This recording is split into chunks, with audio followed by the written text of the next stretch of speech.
연옥실화 22번째입니다. 제8장 연옥 영혼을 위로하는 이유. 천국의 열쇠. 우리는 죽은 이를 천국에 보낼 수 있는 열쇠를 쥐고 있다. 즉 기도를 하고 하느님께 그들의 구원을 청하면 그들은 천국에 들어가게 되는 것이다. 내가 진실로 진실로 너희에게 말한다. 너희가 내 이름으로 아버지께 청하는 것은 무엇이든지 그분께서 너희에게 주실 것이다. 요한복음 16장 23절. 트리엔트 공의회는 선언했다. 연옥은 존재한다. 이 연옥에 있는 영혼들은 산이의 기도와 특히 미사 성제로서 도움을 받는다. 우리가 가지고 있는 권리는 위대한 것이다. 우리는 하느님의 명령을 따르는 소방관이다. 현세의 불에는 도저히 비길 것이 못 되는 연옥불을 어떤 영혼을 위하여 아주 꺼주거나 혹은 누그러뜨릴 수 있는 소방관이다.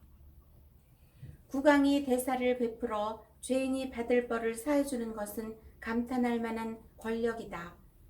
그러나 우리도 우리 자신이 원하기만 하면 연옥의 감옥에서 몇 사람이건 영혼을 자유롭게 해주고 천국으로 들여보내줄 수 있는 것이다.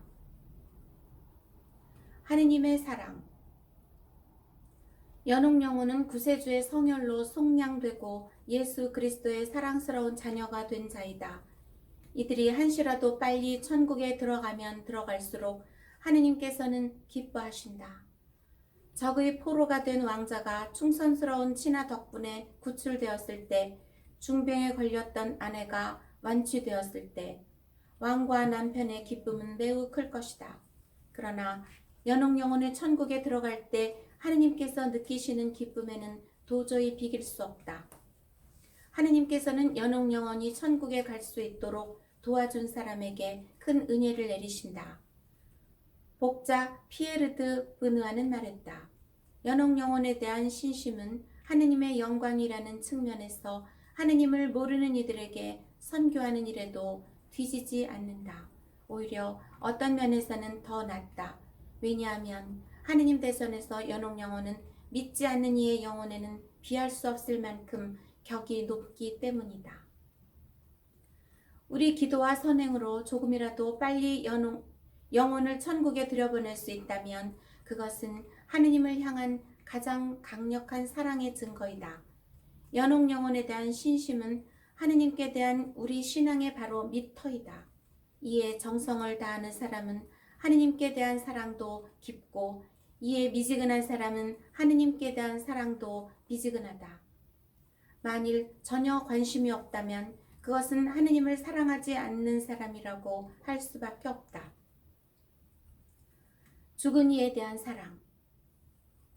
예수님께서는 사흘 전부터 당신의 가르치심을 듣기 위하여 끼니도 있고 뒤따라온 사람들을 보시고 측은히 여기시어 빵을 많아지게 하시어 5,000명이 넘는 사람을 배부르게 하셨다. 연옥에서는 수천 수만 명이 고생하고 있는데 그 괴로움은 세상 마칠 때까지 계속되는 것이다. 그러니 우리가 이들을 불쌍히 여겨 그들을 구하기 위해 분발한다면 크나큰 사랑의 사업을 하는 셈이다. 그러니까 우리는 완전히 잊혀서 아무도 기도해주지 않는 영혼을 위하여, 또 가장 가까운 시일 내에 천국에 들어갈 영혼을 위하여, 그 밖에 모든 영혼을 위하여 기도해야 한다. 양심. 현세에 살아있는 이가 약속을 지키지 않는 바람에 연옥 영혼들이 남아있는 것이다. 그들을 구해주는 일은 우리의 양심에 걸린 일이다. 상속인이 망자의 재산만 물려받고 그 유언을 이행하지 않는 것은 몹쓸 짓이 아닌가. 우박 피해. 이탈리아 밀라노에서 일어난 일이다. 다른 땅은 조금도 해를 입지 않았는데 유일하게 어떤 사람의 땅만 우박으로 심한 피해를 입었다. 사람들은 어찌된 영문인가 하고 이상히 여기고 있었다. 그런데 연옥 영혼이 어떤 사람에게 나타나서 이렇게 말했다. 은혜를 모르는 자식들이 자선 사업을 위하여 쓰라 하고 죽은 아버지의 뜻을 따르지 않았기 때문에 이 벌을 받은 것이다. 페라라시의 유령. 이탈리아 페라라시에 밤이 되면 큰 소음이 들리는 훌륭한 저택이 있다. 집주인이 여러 가지로 손을 써보았으나 무슨 수를 써도 그치지 않았다. 그래서 아무도 그곳에서 살려고 하지 않았다. 법률을 연구하는 한 학생이 이 이야기를 듣고 웃으며 한 가지 제안을 했다. 그것은 사람들의 상상일 뿐이에요. 그 집에 방 한 칸을 10년간 거저 빌려준다면 내가 들어가 살아보겠어요. 그렇게 청년은 이 저택에 살게 되었다. 어느 날 밤 청년은 열심히 공부를 하고 있었다. 이 청년은 독실한 신앙의 소유자였기 때문에 축복받은 초를 켜놓고 있었다. 이렇게 하면 만일 마귀가 그를 해치려고 나타나더라도 보호를 받을 수 있을 것이라고 믿고 있었기 때문이다. 한밤중이 되자 안쪽에서 이상한 소리가 들려왔다. 마룻바닥 위에 무거운 쇠사슬을 질질 끄는 듯한 소리였다. 소리는 점점 청년의 방으로 가까이 다가왔다. 그러더니 갑자기 문이 열리고 손과 발이 쇠사슬에 묶인 무서운 유령이 나타났다. 유령은 청년의 무릎에는 대답도 하지 않고 말 한마디 없이 책상 옆에 앉아서 무서운 눈초리로 청년을 바라보고 있었다.